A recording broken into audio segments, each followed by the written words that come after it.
PC. Forward.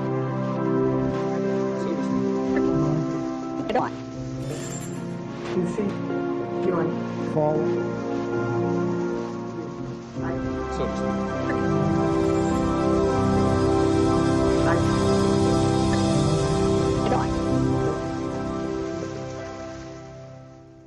1992 was a year of kings.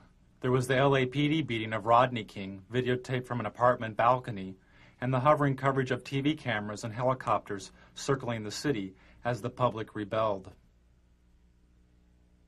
It was nearly 25 years after the assassination of Dr. Martin Luther King, and Bill Clinton, a child of the 60s, was campaigning to become commander-in-chief, a king among the contenders. Hold on just a minute. Here's Larry King. Hello? Then there was Larry King, who was anointed as the father of talk show democracy because TV viewers could phone his program and ask the candidates questions on the air.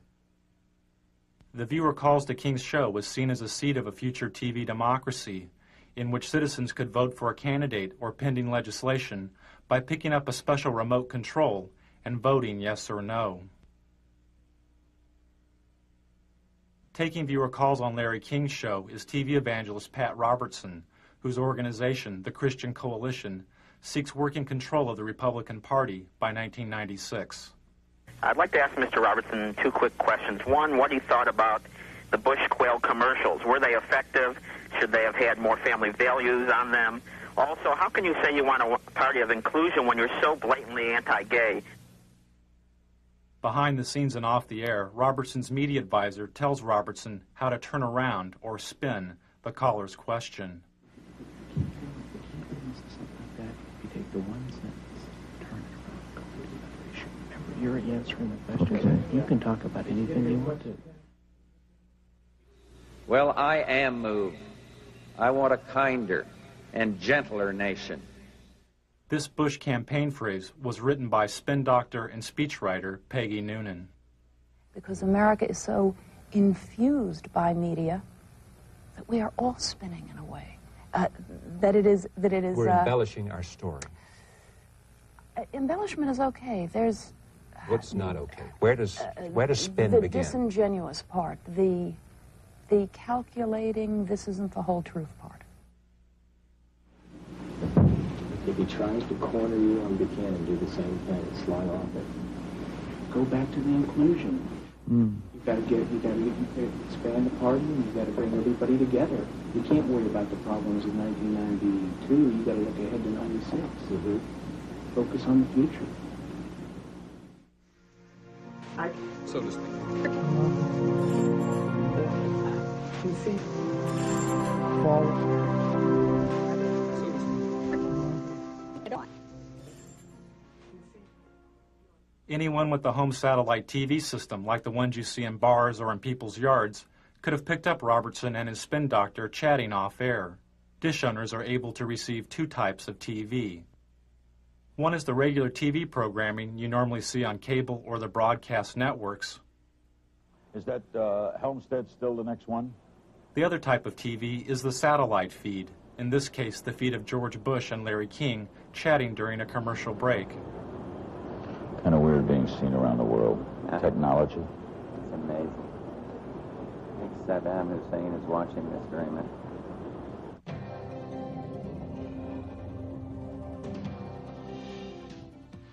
Satellite feeds are used by the networks to transmit images of news events from around the world. An event covered by the network is transmitted up into space to a satellite. The satellite receives and retransmits the image of the event back down to Earth to the network's headquarters, where the video image is edited and contextualized as television. The home satellite dish owner can watch regular TV, or they can tune in the satellite feed and see the event before it has been packaged by the networks as television. In 1992, I bought a couple of satellite dishes and spent the entire year flipping through the channels looking for feeds. I'd lock onto a satellite and go channel by channel through its transmission, recording the feeds. Then I would move on to the next satellite, and the next one, and the next one.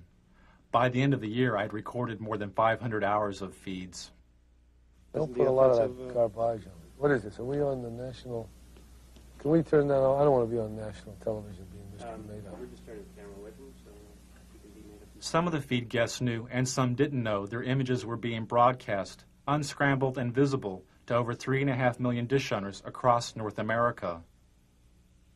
Those who knew they were being watched attempted to stay out of satellite TV's wide frame. But after spending hours a day inside of a television studio, television had become their home.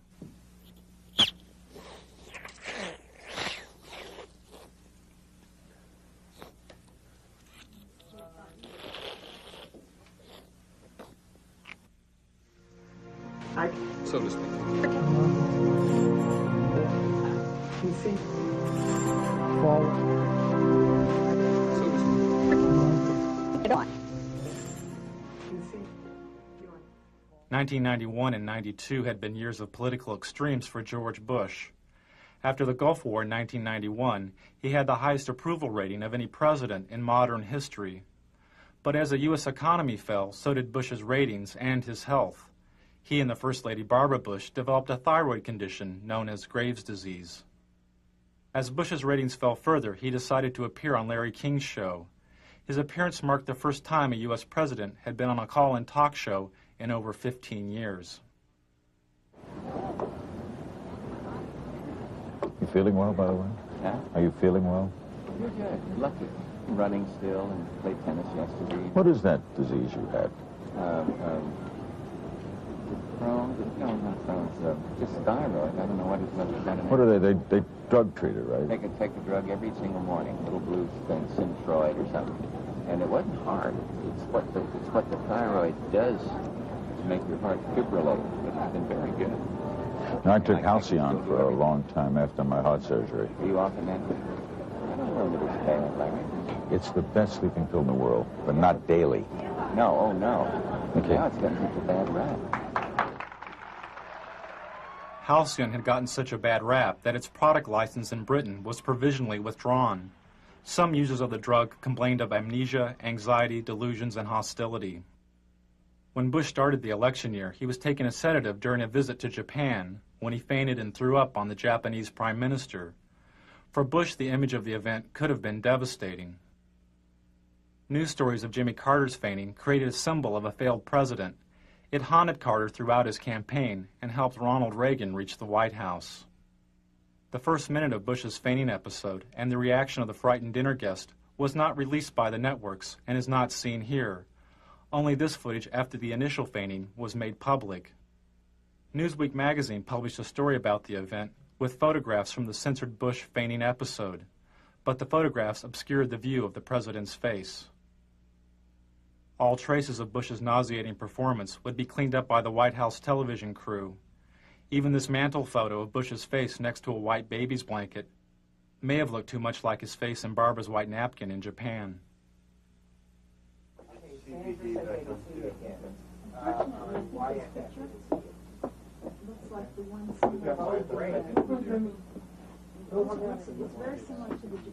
You want to take one of Anna? You got it. Do whatever you need to do. So to speak. PC. Forward. So to speak. Get on. PC. Forward. This is the White House television studio, the satellite TV hub, which the president used to make news. From the White House studio, Bush would go up on a satellite, give a 5-minute interview with a local news anchor, disconnect, hook up with another local news anchor, give an interview, disconnect, hook up with another one, and do this again and again and again.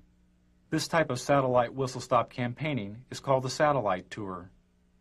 This is a technician at the White House hooking up with TV stations in South Carolina and Florida for a satellite tour by Barbara Bush. Channel 4, do you read us in Washington?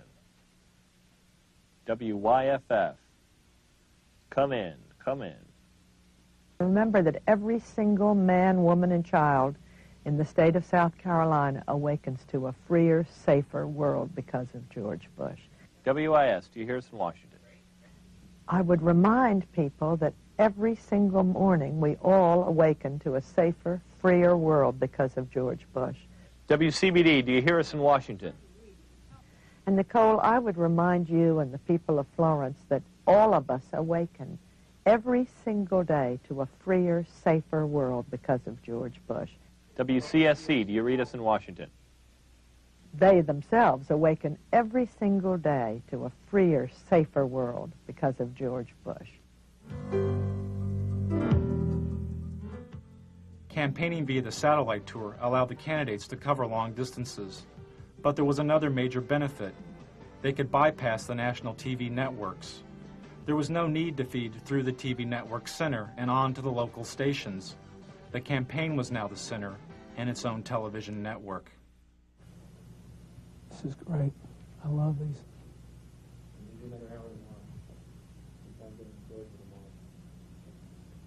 Can we do any more? We do some Maryland. We do those two Maryland. I'm going to do some more in Florida and Texas. Have we done all of Colorado today? Yeah, we got one more done. Today.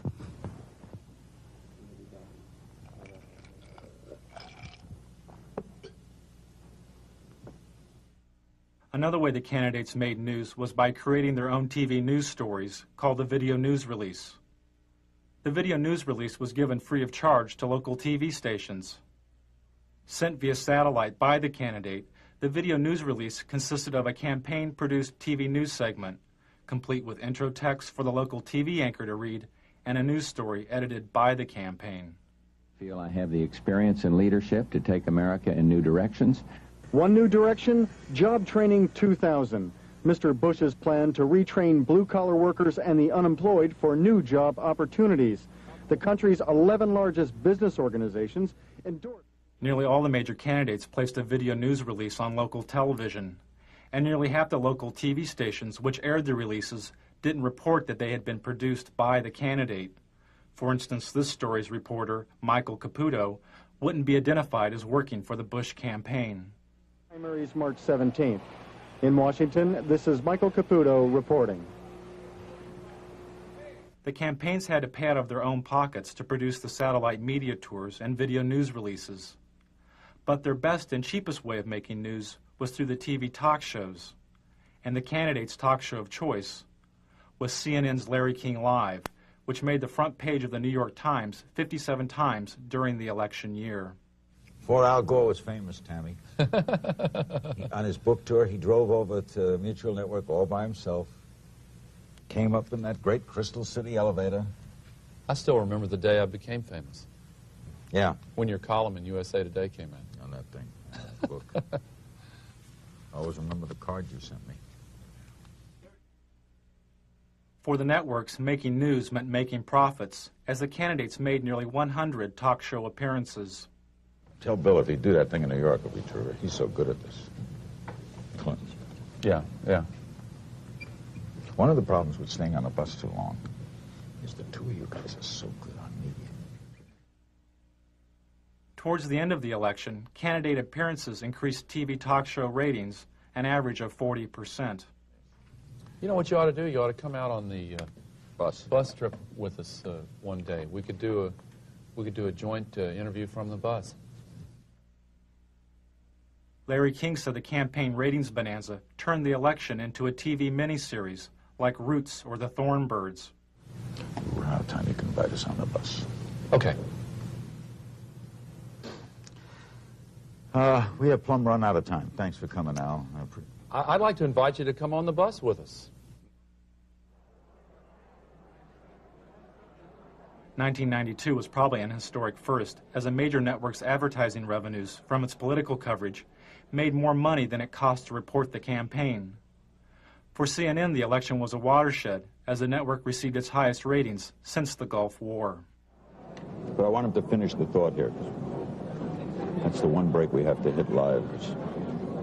It's an around the world break. Hard to believe we're being watched in 151 countries. It's scary.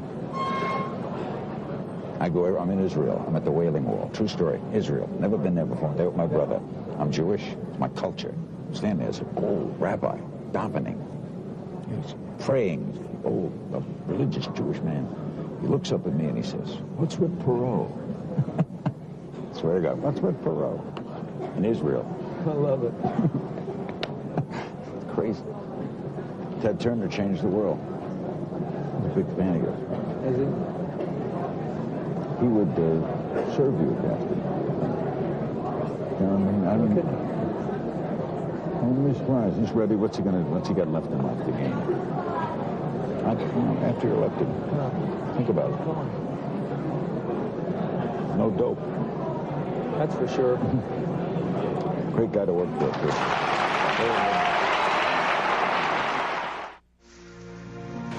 So to speak. PC. Forward. So to speak. On. PC. Join. Forward. So to speak.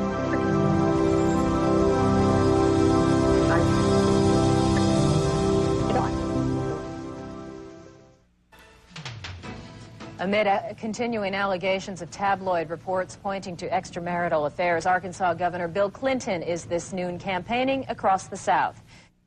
Hello, Mike. Everybody in America who's had problems in their marriage, who either wound up divorced or who got back together, votes for me. I'm a shoo-in. Can you hear me? I figure if everybody in Maryland who's ever had trouble in their marriage and they're still together, or who's ever been divorced votes for me, I'm a shoo-in.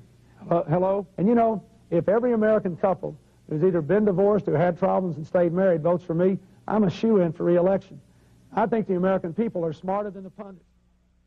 Before Clinton was shooed into office, he had to compete against a host of other Democratic candidates.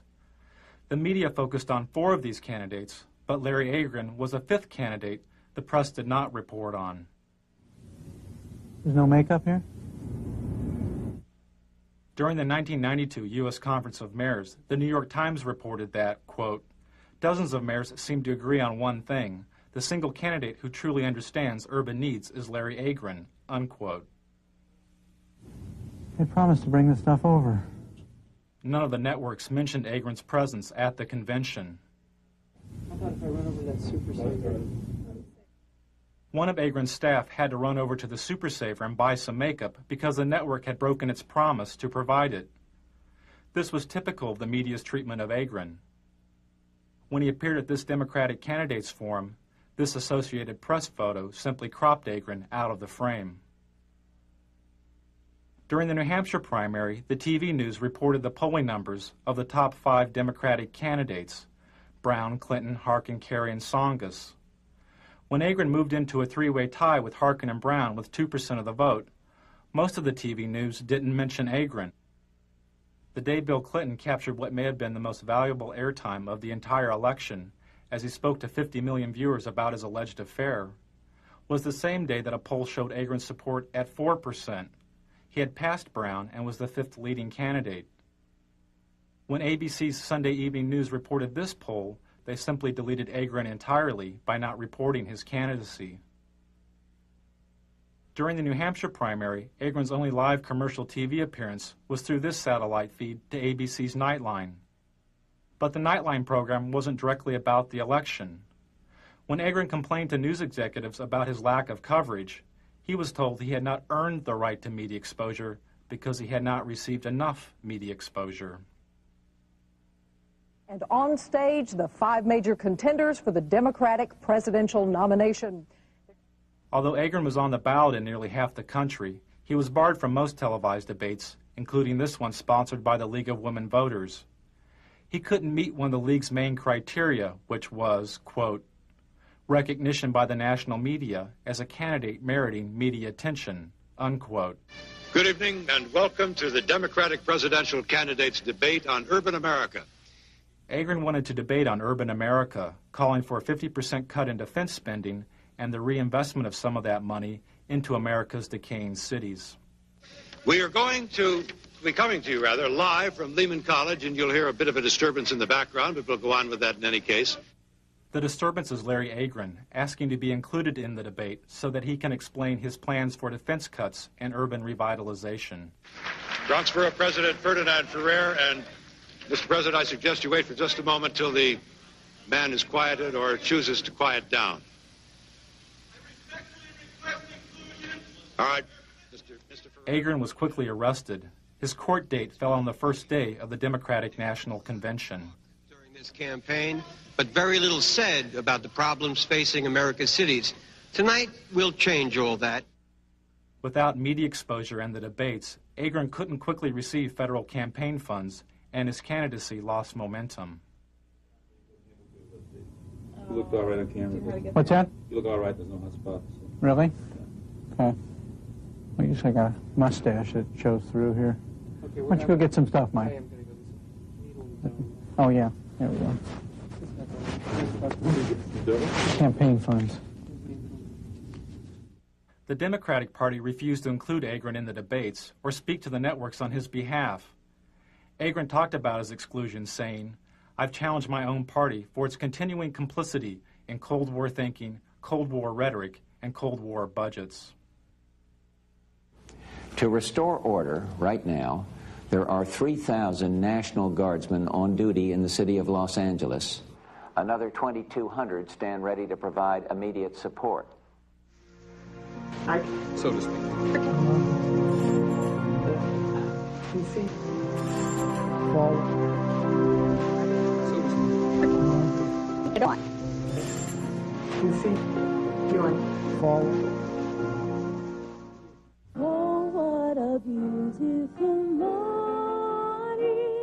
In 1992, the networks had their own solutions for urban decay. This morning we're here looking for solutions. CBS looked for solutions at LA's Martin Luther King Hospital. Well, a hospital like Martin Luther King can see more trauma than all of Western Europe does in a year. In fact, there's so much trauma there that the U.S. Army sends its combat surgeons there so they get a sense of what these very severe wounds were like. In fact, when I was in the Gulf War, a number of the senior combat surgeons had trained right here at Martin Luther King Hospital. Dr. Bob, thanks. Before he went on air, part of Dr. Bob's diagnosis was cut out because it was too obtuse. Yeah, so what's your impression? My impression is, you know, places like South Central LA, around the country, look more and more like real third world countries, or third world countries without the hope. That is, they had no medical care, they had no real economy, and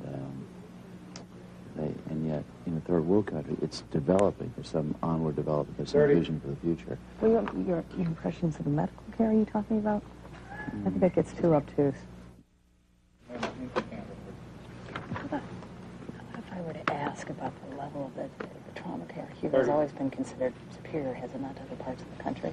Cook, yeah, 30 seconds. Yeah, it's the best, you know, Why gunshot. don't I say something like that? Okay. As the conditions of the cities became obtuse to the networks, they turned to the suburbs to render a verdict on the campaign. And later, Eye on the Campaign, you will see and hear some of the suburban voters who may very well decide this election.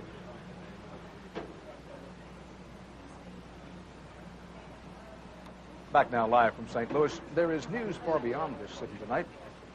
In, what is this, in Hawaii, in Haiti. Oh, well, they all look alike. In Haiti, a huge explosion leveled a three-story building in downtown Port-au-Prince. At least 15 Haitians were killed. Take a look at the roads leading into and out of Los Angeles. Lately, you see more taillights than headlights. A lot of people leaving this town for good. Where are they going? Anywhere else. Why? While the ethnically diverse cities were abandoned for the homogeneous suburbs, the networks created their own recipes for the melting pot. Make a note. Give it to Kathy, who may be the best at this. Since we're going to wish people a happy Rosh Hashanah, which is my idea and a good idea, just don't forget to check when Ramadan is. We have to wish all of our Muslim friends happy Ramadan.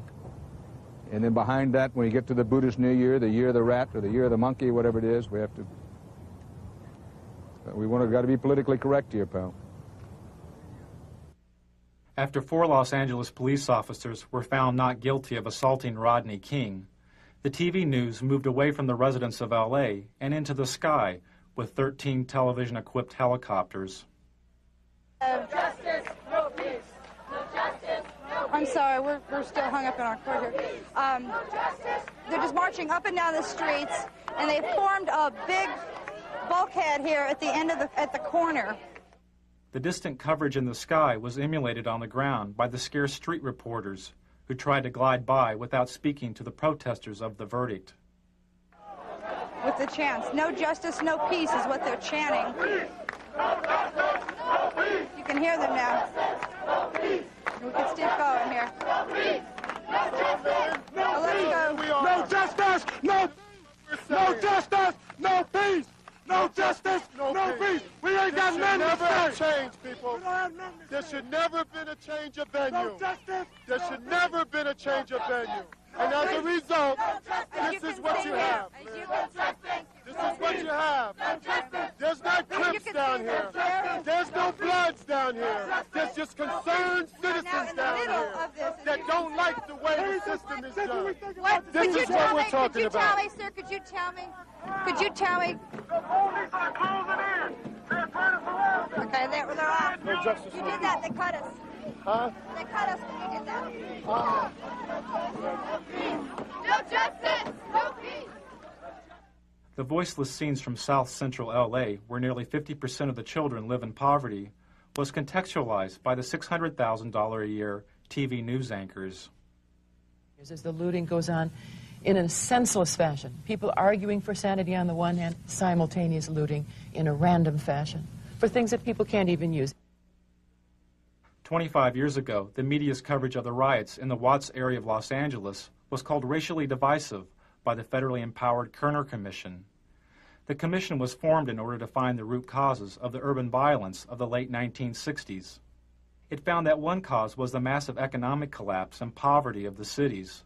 The other was the media. The Kerner Commission found the media guilty of failing to communicate to all ethnic groups the complex and fundamental problems of race relations. This LA news anchor made these comments moments before reporting the verdict in the second LAPD beating trial of Rodney King. Okay, I'm standing by, ladies and gentlemen. We don't have shit to say. We don't have anything to do. But by God, the management of this company deems it necessary that I come on the air in the morning and shock the shit out of all of you. In just half an hour from now, the jury in the federal Rodney King beating trial will be back in session. The Kerner Commission said media's failure to communicate was caused in part by the media's shockingly backward hiring practices. Hardly any people of color worked as TV news directors, the people who set policy and make decisions. Television responded to the criticism by hiring cameramen, clerks, and makeup artists that were African American, Latino, and Asian American. For each of these ethnic groups, the number of TV news directors is a few percentage points above zero since the Kerner Commission's verdict 25 years ago. You announced that they get rid of Dale Gates tomorrow, and they'll stop tomorrow. You announced that. As the networks covered over the voices from L.A., the candidates told the story of their own. I felt anger. I felt pain. And I thought, how can I explain this to my grandchildren? This was very effective. Yeah. What? Bush destroyed his class. No, and also when you talked about talking with Barbara and your kids about how to explain this to my grandchildren. And given the fact that this is a presidential election year, it's also a challenge to the man who would challenge the president for the country's leadership. But if you can really tell one good story about you.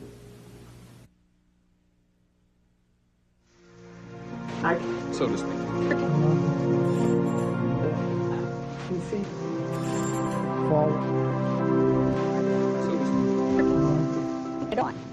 Of course, everyone knows the old rhyme. In 1492, Columbus sailed the ocean blue. We know his voyage took him to the New World, and his arrival changed the world forever. But beyond that, much about Columbus remains the subject of some dispute.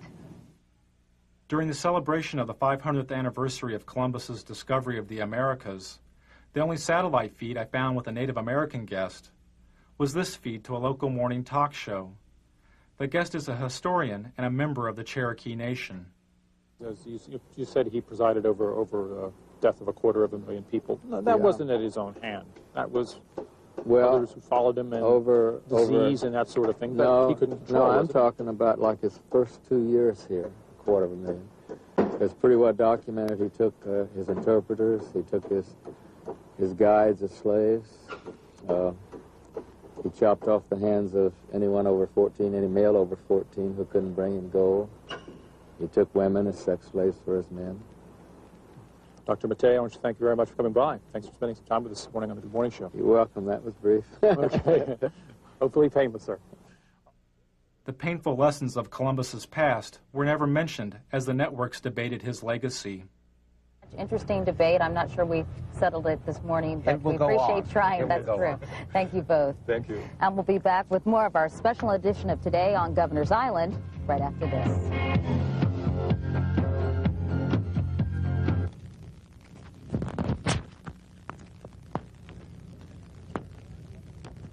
What did he say that made any sense? Anything? They just, think that he ruined the paradise and had no respect for nature and treated the Indians like dog do and... What the hell does he know? 1 minute. Okay. So to speak.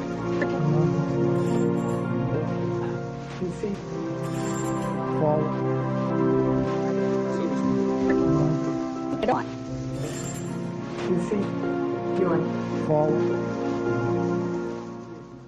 I think I'm pregnant.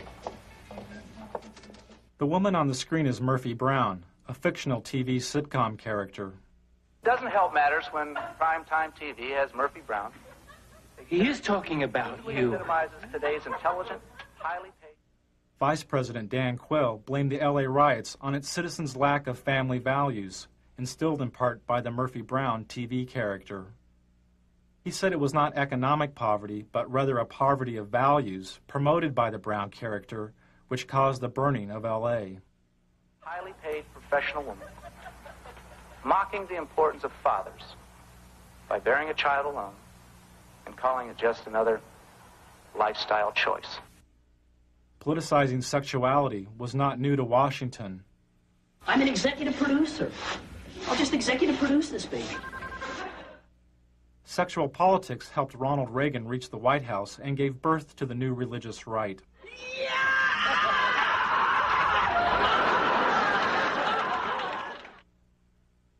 After the Republicans lost the presidency to Jimmy Carter, some conservatives theorized if the Republican Party would oppose abortion, they could split the strong Catholic voting bloc of the Democrats and elect a Reagan and Bush ticket to the White House. As a senator, George Bush was against outlawing abortion.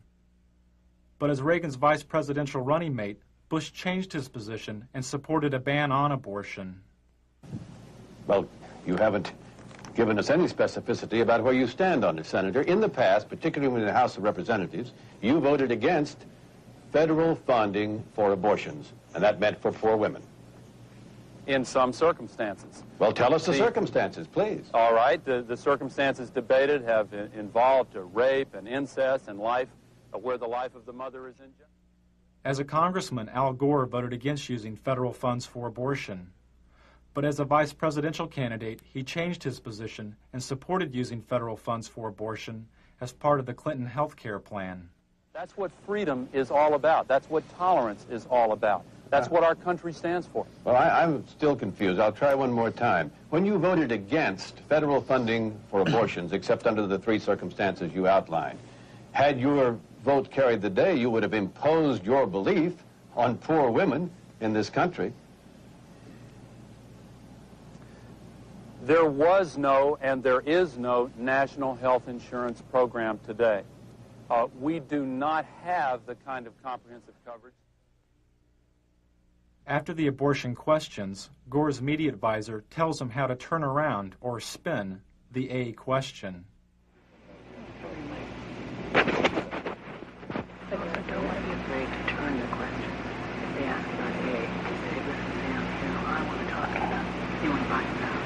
want to talk today about the new election.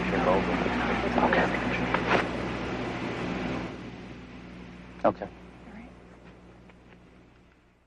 And the president of the Christian Broadcasting Network, Mr. Pat Robertson.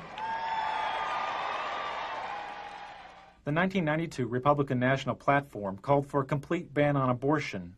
Nearly 30% of the platform committee was controlled by the Christian Coalition and its president, Pat Robertson. The goal of Robertson's Christian Coalition is to gain working control of the Republican Party by 1996. I have 2 television networks. I have 3 radio news networks. I'm starting Standard News. I have 50 reporters right now working for me that are very fine. Robertson's reporters work for his Christian Broadcasting Network, or CBN. Through the 700 Club, CBN News reports reach over 43 million homes in the U.S. Operation Rescue has targeted 5 abortion clinics in Buffalo for a minimum of 2 weeks of activities aimed at shutting the facilities down. In 1992, Operation Rescue was a top news story for CBN. A battle both sides vow to win. Andrea Francis, CBN News.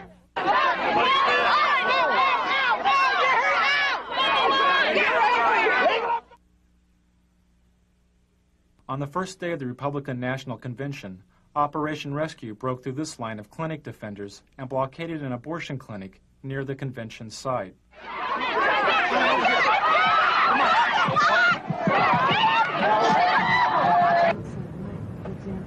That same day, Robertson had this discussion with a CBN staff person.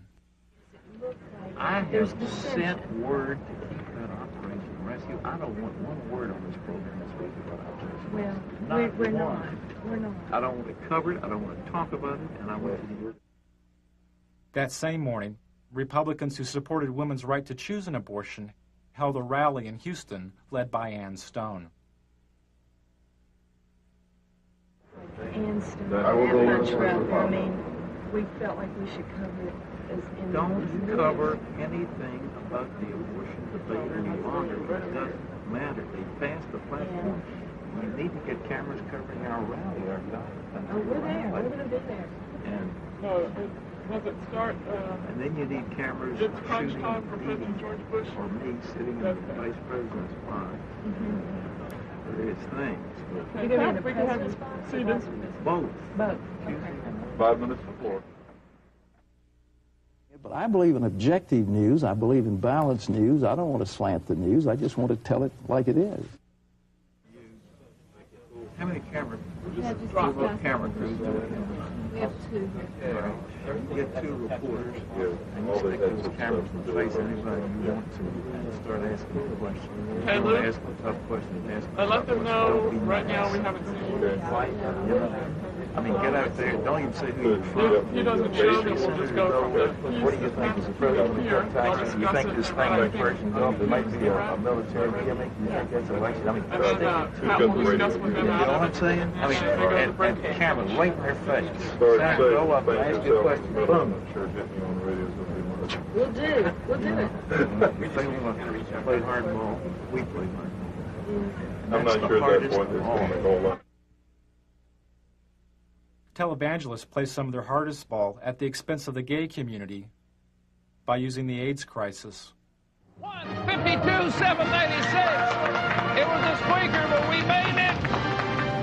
And the totals are going. By 1985, viewers were giving an estimated $100 million a year to Robertson's TV program. When televangelist Jim Bakker was sent to prison for mail fraud, and Jimmy Swaggart was caught with a prostitute, viewer donations to televangelism plummeted. A lot of broadcasters are gone. Some needed to, some it was financial pressure. Televangelist Jerry Falwell's ministry was nearly bankrupt. Then he sent out a fundraising letter which claimed AIDS-infected homosexuals were purposefully infecting citizens by knowingly giving their AIDS-infected blood to blood banks. In the fundraising letter, Falwell said, quote, "They know they are going to die, and they are going to take as many people with them as they can," unquote. His ministry was revived.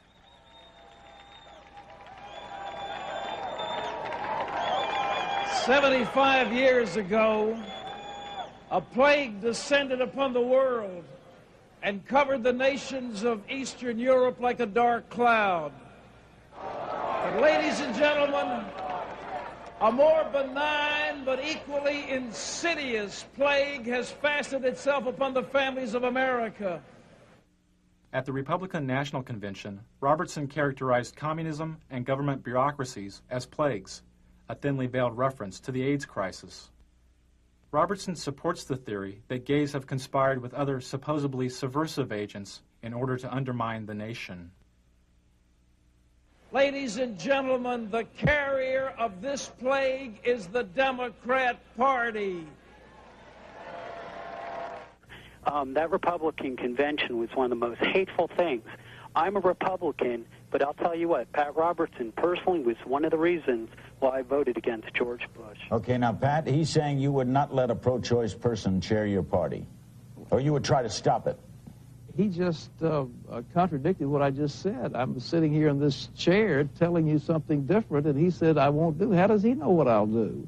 I think if he obviously didn't hear my speech at the convention, because it closed with a beautiful story of a lovely lady holding a little starving child in her arm, and it was a call for a better world and one nation under God. I can't see how anybody said that was hateful. I don't know where he's coming from, but there's something there that is not just on the surface, I think, because I didn't say the things he said I did. We'll be right back with Pat Robertson and Lynn Martin and more of your phone calls on Larry King Live, then Tina Sinatra. Don't go away.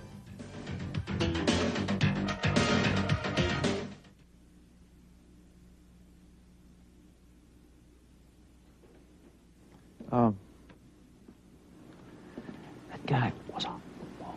Yeah, sure alive. You didn't grab him.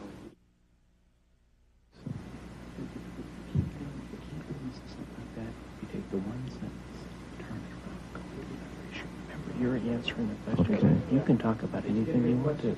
Yeah. What's that? Did you get a good question? No.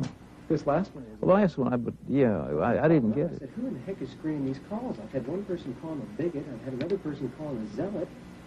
Let's get some balance out there. For the last one. It's too late. The last one's okay, but the first three were all homosexual. I know. I've had this before. You can answer the question any way you choose to. I hear you. All right? Remember, so take it where you want it to go. Take it where you want it to go. I don't like the producer of this segment. Well, they were trying to set me up. That's what they told me. And that's what the Harris people told me. Did they accomplish it, or have I come back on it? No, I think you're fine. I think that I'm just very upset. Yeah. Well. It hasn't come across on your face as being angry. Oh, no, I'm not angry. Who's angry? You look good. Well, thank you. I would be. I think they'll be out of here in about another. I hear you. You're right. So to speak. You see?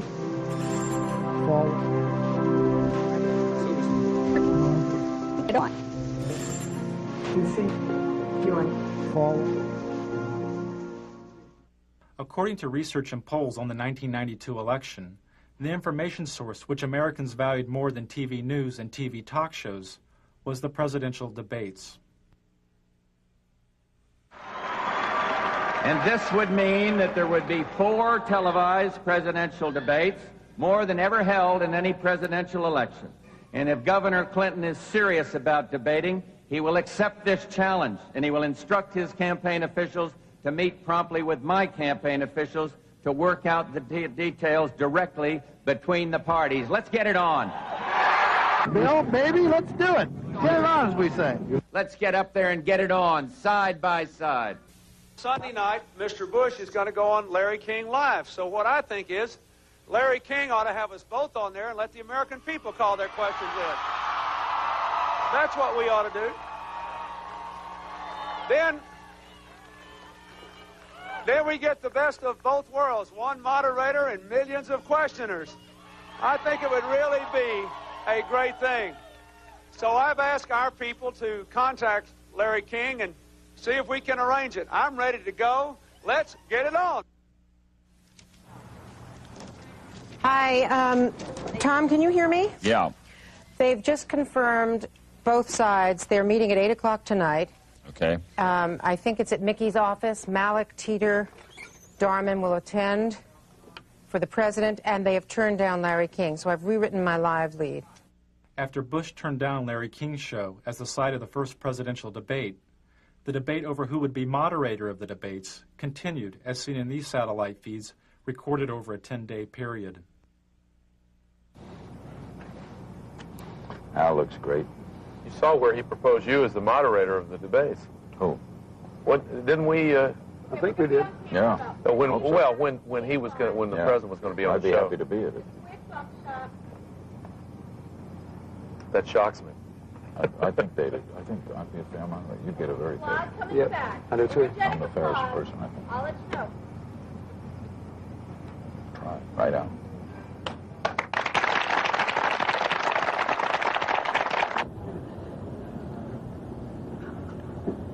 You're doing great. I will tell you. I'll be the first to tell you. Did they pick the journalists today for St. Louis? Mm-hmm. Did they pick the reporters? Not yet. Mm-hmm. Okay. Thanks. And I still think, you know, there's a lot of merit to that. Who's on Sunday night? We know yet? No, the moderator. I don't think so. We know yet. No, it hasn't been chosen. But you have input, they have input, Pro has input. That's correct. Right up my alley. That stuff right up my alley. No one would get it in the edge.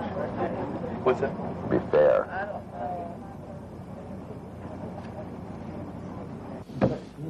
You'll sit best in the debates because you don't come with any baggage. You could elevate it. Every time we talk about something silly, you say, come on. What are we wasting time?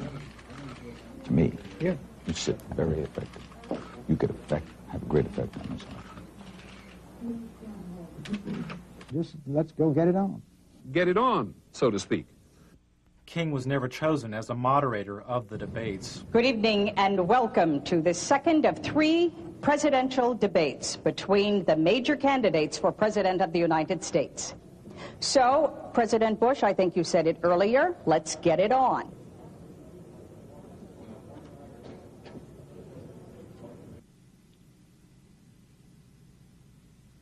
Good morning. The latest presidential polls show President Bush is closing in on Bill Clinton in the final week before the election. One poll shows the two candidates are almost even. A CNN USA Today poll shows Clinton and Bush virtually deadlocked. 4 days before the election, George Bush made his final appearance as president on Larry King's show. What a night, what a finish. What a year for me. Huh? A year for me, it's been unbelievable. Changed the world. It's different. CNN poll today? Mm-hmm.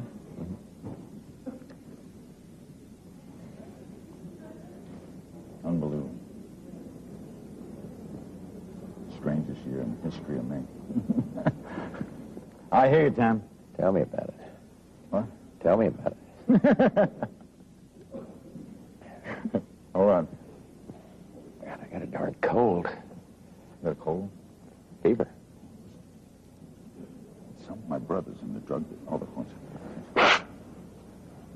Slight cold.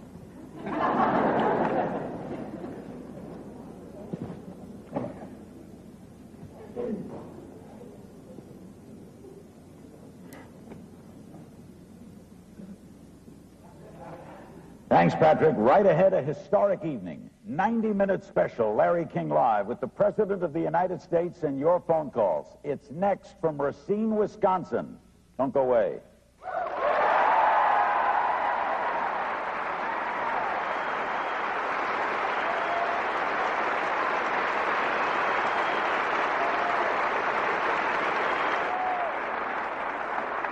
My brother's in the pharmaceutical business. He says there's a new pill coming from Israel. Better than Halcyon. You mean for sleeping or decongestant?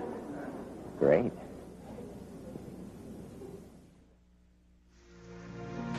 So to speak. PC. Forward. Get on. PC. Doing. Forward.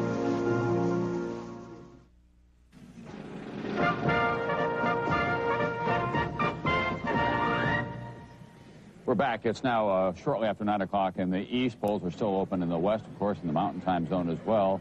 There's a winner in the Rocky Mountain states. Colorado, 8 electoral votes. Perot was a big factor, taking away. 3 years after Bush's defeat, the Christian Coalition tripled its active membership to 1.5 million members. Clinton's taken New Mexico, according to them. Its annual budget has more than doubled, and the coalition holds virtual veto power over the Republican nominee for president in 1996. Rhode Island. Delaware. Mr. Roberts, would you like to reorganize the Republican Party around the Christian tenets that you hold so dear? I would like to see a winning coalition like Ronald Reagan had. I think we've got to get economic conservatives together with social conservatives and some who are foreign policy advocates of the foreign policy initiatives that we've seen very successfully over the last 10 or 12 years, and to put together that coalition. And I think that the last thing we need is recrimination and finger pointing and that sort of thing. It's good. The Republican Party will probably have a splendid opportunity if we have some economic collapse in the next 2 or 3 years to come back strong in '96. Pat Robertson, thank you very much. Thanks. Brian Gumbel? Tom, that's the closest we've seen to the start of what might be a round of finger pointing. How much of it do you think we are going to see? Well, I think that the Pat Robertson movement, and he's not the only one who's involved in it, is very important and to some Republicans a little terrifying right now because they're very well organized. He says we're very important and very well organized in county by county. Yes, the new religious right.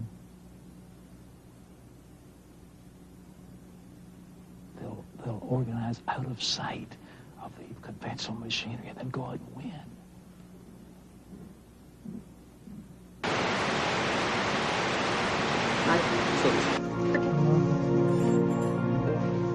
PC. Forward. Get on. PC. You're forward.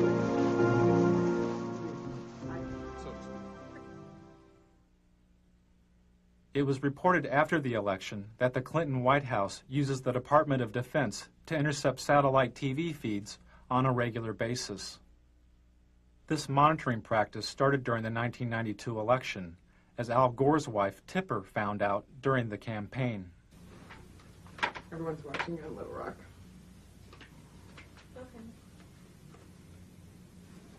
They're watching these satellite feeds? Oh, yeah, we can, you know, we pull it, whenever any of you all do a satellite tour, they pull it down on Little Rock on all the monitors and the whole headquarters. Just the actual interviews, not this part.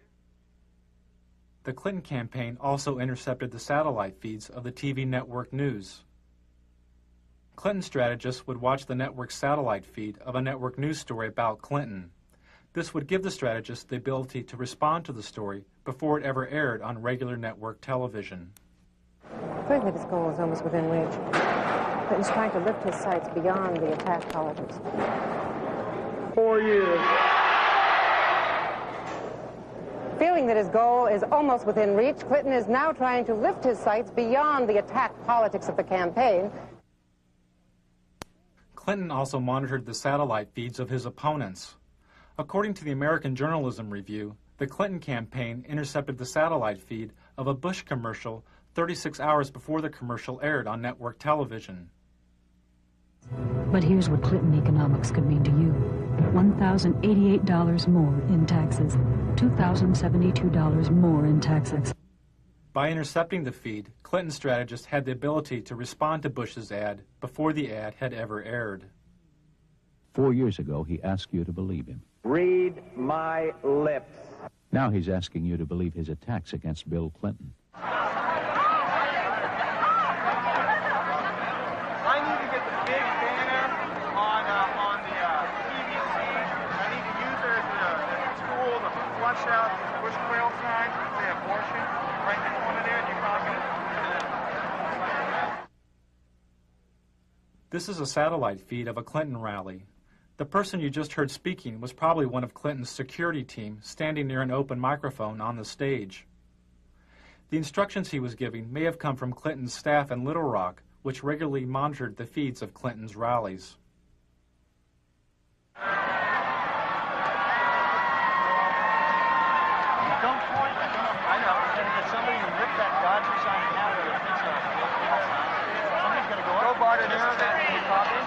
They don't get in this place, do it. That abortion is going to kill us, too. We can't block everything.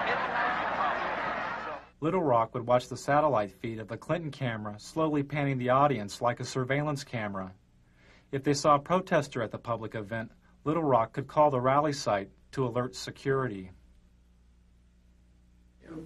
But whenever we do a live satellite feed of like a big rally or something, it was a really very interesting instance. The Buffalo rally, there were some protesters. And Little Rock saw it where the advance people couldn't because they were backstage. So the desk, Dwight and those guys called the advance people on the phone and said, no, walk 10 feet to the left. There's a sign in the camera shot there. Edge that guy over. I mean, so it's like Little Rock directed Buffalo and watched it dismantle on television. They watched the dismantling of a problem. Right. And they, you know, where the advance person is in a sea of 2,000 people, Little Rock was able to say, move to, I can see you on TV. Now go 2 people over to your left. It was really very fascinating. High tech. Yeah, that's good. So that's why when they said there are shadows on your face, that was Little Rock calling, saying shadows on your face. Oh. See, everybody watches